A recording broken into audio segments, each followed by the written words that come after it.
तुम्ही काम वासना दाबून टाकता, पण ती शांत होत नाही. ती फक्त रूपांतरित होते. इच्छा मारायची नाही, तर तिचा प्रवाह वर न्यायचा, हे उपनिषद सांगतात. पण कसे ते पहा. नमस्कार.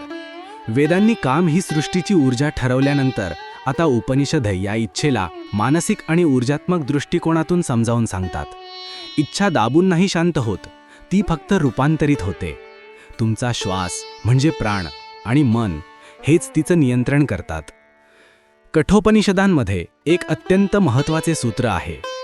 मनः एव मनुष्याणां कारणं बंध मोक्षयोः.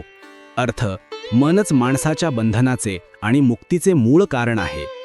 म्हणजे वासना शरीराच्या भुकेमुळे नाही, तर तुमच्या मनातील अस्थिरतेमुळे वाढते. मन स्थिर नसेल, विचार भरकटत असतील, तर इच्छा लगेच वासनेत बदलते. म्हणूनच उपनिषदे आपल्याला मनःशांतीचा मार्ग शिकवतात.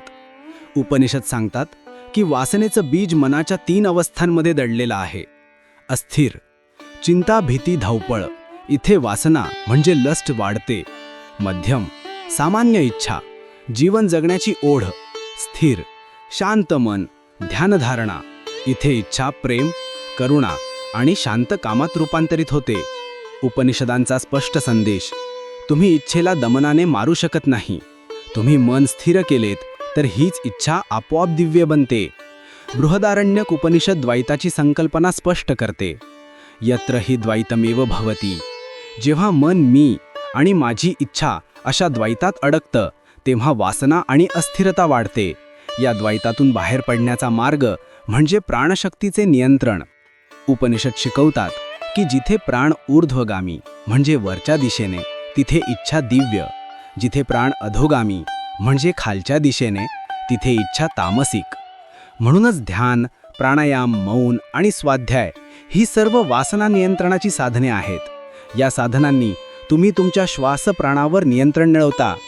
श्वास नियंत्रणात आला की प्राणशक्ती खालच्या केंद्रातून वरच्या केंद्रात जायला लागते.